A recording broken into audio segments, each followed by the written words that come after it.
बनारस बम बम बोल रहा है कि नहीं? बनारस बम बम बोल रहा है और बनारस बम बम हमेशा बोलेगा। क्या कुछ बदला बनारस? बहुत कुछ बदला है। क्या लगता है कि एक बार फिर से योगी जी की सरकार बनेगी? डेफिनेटली।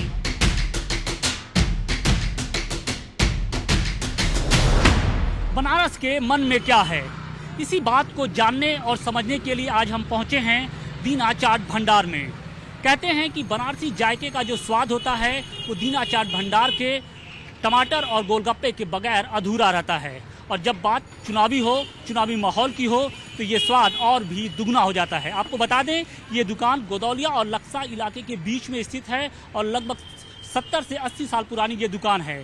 तो आज चुनावी जो चर्चा होगी वो दीना चाट भंडार के दुकान पे होगी और जानेंगे क्या है बनारस के लोगों का मूड और मिजाज।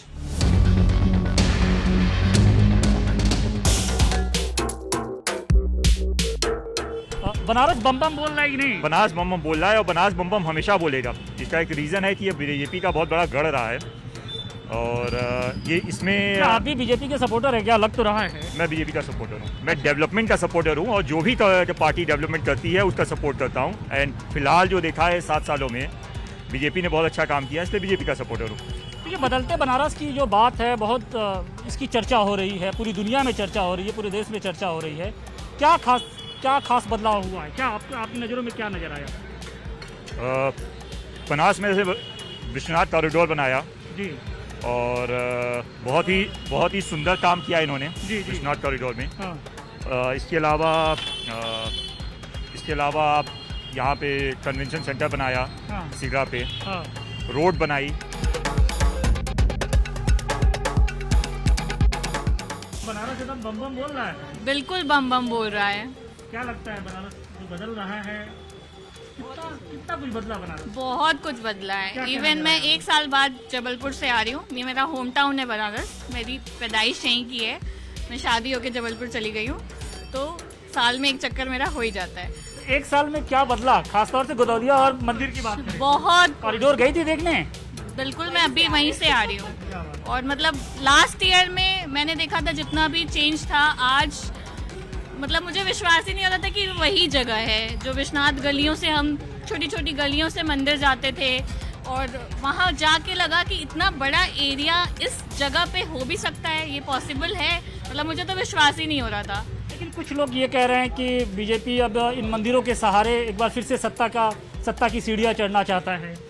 ये सब राजनीतिक चीज़ें अलग बात है, बट जो मुझे चेंज दिख रहा है बाबा विश्वनाथ के मंदिर का, वो तो अद्भुत है, अविश्वसनीय है। क्या लगता है कि एक बार फिर से योगी जी की सरकार बनेगी या फिर? डेफिनेटली योगी जी ही आएंगे। क्यों आएंगे, क्या लगता है? क्योंकि उन्होंने जो इतना डेवलपमेंट किया है और किसी की सरकार में इतना डेवलपमेंट नहीं हुआ। मैं तो लोकल हूँ, यहीं रहती हूँ और मैं देख रही हूँ एक एक चीज़ को बदलते हुए। लोग ये कह रहे हैं कि महंगाई बहुत बढ़ गई, खासतौर से महिलाओं की ये शिकायत है। जैसे तेल के दाम हो गए या फिर और जो दूसरी चीज़ें हैं उसके दाम बढ़ गए हैं। फिर कैसे आप लोग क्या हैं? जी, अगर आपको फैसिलिटी चाहिए तो थोड़ा तो आपको महंगाई भी बेयर करना पड़ेगा। तो सरकार, पैसा तो कहाँ से आएगा सरकार के पास भी, तो वो थोड़ा महंगाई है, बट उसको मैनेज करना। आपको अगर फैसिलिटी चाहिए तो थोड़ा सा महंगाई तो बढ़ेगी ही। अब तो ये बताइए कि कितने सालों पुरानी ये दुकान है आपकी? ये 70 साल पुरानी है। 70 साल। हम लोग 3rd जनरेशन देख रहे हैं इसको। जी, तो क्या है, अभी तो चुनाव का सीजन चल रहा है, बहुत सारे नेताओं का बनारस आना जाना है, क्योंकि आपकी बहुत फेमस दुकान है, बहुत सारे लोग भी यहाँ आते होंगे। तो माहौल आप क्या देख रहे हैं बनारस का? माहौल अभी चुनाव चालू तो अब तो हो ही रहा है। चुनाव के माहौल ऐसे तो जहाँ तक चांसेस है कि योगी जी रिपीट कर रहे हैं। क्यों रिपीट कर रहे हैं, क्या लगता है ऐसा क्या हो गया बनारस में? बनारस में पहले डेवलपमेंट में इतना कोई ध्यान नहीं देता रहा, अब तो काफ़ी ध्यान दिया जाता है। काफ़ी साफ़ सफाई है और काफ़ी यहाँ पे बहुत से ऐसे काम हुए हैं कि जो कभी सोचा नहीं था किसी ने। तो लगता है कि जो बदलता हुआ बनारस है वो वाकई बदला है या लोग सिर्फ बीजेपी ये कह रही है? नहीं, वाकई बदला है। काफ़ी टूरिज़्म भी बढ़ा है यहाँ पर। तो आपने किन किन क्षेत्रों में बदलाव ये महसूस किया है?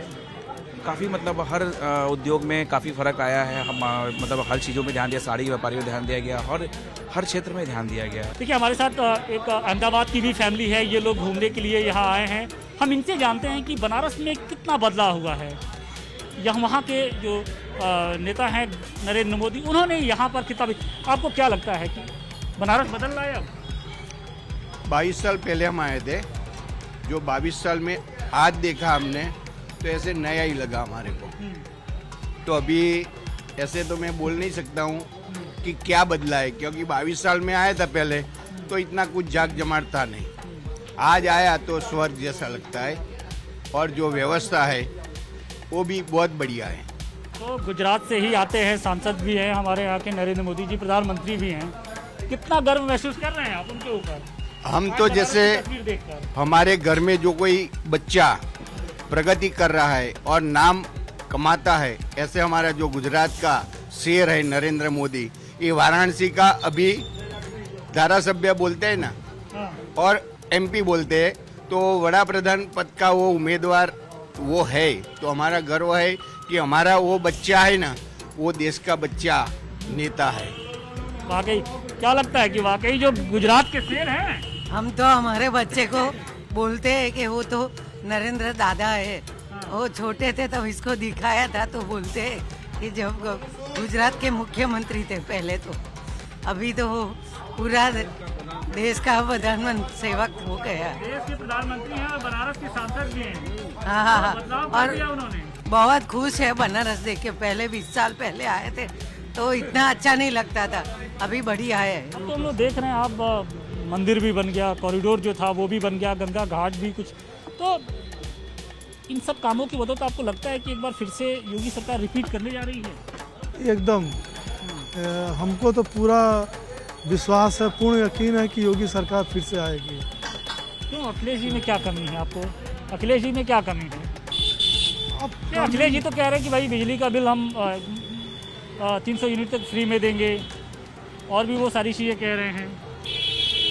नहीं, जैसे अगर आप ज़मीनी हकीकत अगर देखिए तो दोनों सरकारों में जो है बहुत भिन्नता है। जी। मसलन क्या भिन्नता है? जैसे उनके में काम नहीं दिखता था, योगी जी में काम दिखता है। जो आप कह रहे हैं काम नहीं दिखता, वो कहते हैं मेरा काम बोलता है। अब तो हम आम पब्लिक की तरफ से ही हम बोल रहे हैं कि काम जो है योगी जी का अच्छा है।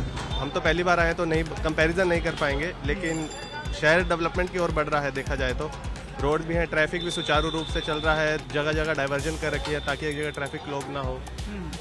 कि हमारे साथ एक महिला भी हैं। क्या लगता है कि जो महंगाई का एक मुद्दा है हम लोग देख रहे हैं, खासतौर से महिलाओं की एक चिंता रहती है कि जो तेल के दाम बढ़ गए हैं, दाल के दाम बढ़ गए हैं, और जो चीज़ों के दाम बढ़ गए हैं, रसोई जो गैस सिलेंडर है उसके दाम बढ़ गए, तो क्या इन सब चीज़ों के भी कुछ चुनाव पे प्रभाव पड़ेगा क्या? चुनाव पे तो मेन ये क्या है कि रीज़न कि देखो हर चीज़ की महंगाई बढ़ रही है, पर पब्लिक किस चीज़ के खर्चे में कम है। जी आज कौन घूमने फिरने में कमी कर रहा है? जी। एक ये तो गवर्नमेंट को वो करने के लिए कि महंगाई बढ़ा दी है, वो कर दी है, पर आप ये देखिए कि फैसिलिटी भी तो उतनी बढ़ती जा रही है। दूसरी चीज़ ये कि कोविड आया है देश में, तो अब उसकी पूरी इकोनॉमी इतनी हिली हुई है, तो अब अगर देश पे मोदी जी ने बचाया इतने जनता को बाकी कंट्रीज़ के कंपैरिजन में, तो अब उसकी जो इकोनॉमी को रिकवर करेंगे वो पॉपुलेशन से ही तो करेंगे ना। हम देख रहे हैं बनारस की बहुत चर्चा है, पूरे देश में चर्चा है। किस बात को लेकर खासतौर से चर्चा आपको नजर आती है? यहाँ का विकास देख के, यहाँ पे साफ सफाई, यहाँ का माहौल देख के उस बात की चर्चा है पूरे देश में। तो क्या लगता है कि योगी जी फिर से रिपीट करेंगे? एकदम करेंगे, 100 में 100% करेंगे। बनारस की सारी जनता उनको दिल से प्यार करती है, दिल से चाहती है और बार बार चाहेगी।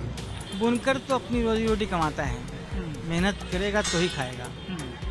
रहा सवाल मार्केट का, तो मार्केट फिलहाल ठंडी है। मालिक आगे कैसा रहेगा वक्त बताएगा, इलेक्शन के बाद हो सकता है बेहतर हो जाए। फिलहाल तो मार्केट ठंडी है। रहा सवाल बुनकर का, तो बुनकरों के लिए कोई खास काम हुआ नहीं। सरकार को बुनकर से उतना फ़ायदा नज़र नहीं आता, शायद इसलिए कुछ तवज्जो नहीं है। संस्थाएं तो बहुत हैं, मगर उससे बुनकर का फ़ायदा नहीं होता। लेकिन वो खुद को कहते हैं कि मुसलमानों के हम सबसे बड़े रहनुमा हैं। ये भी गलत है। तो क्या ये लगता है कि ये जो समीकरण है कुछ गड़बड़ बिगाड़ेंगे, या फिर अखिलेश का, या फिर बिगाड़ेंगे बनाएंगे, ये तो वक्त बताएगा। रहा सवाल मुसलमानों के अकेले रहनुमा होने की, तो वैसी अकेले रहनुमा कैसे हो सकते हैं? मुसलमान तो खुद ही फिरकों में बटा हुआ है, तो हर फिरके का अपना अपना रहनुमा है। तो पहले हम खुद तो पहले मुत्तहिद हो लें, जब हम उनको चुनें तब नहीं वो बनेंगे।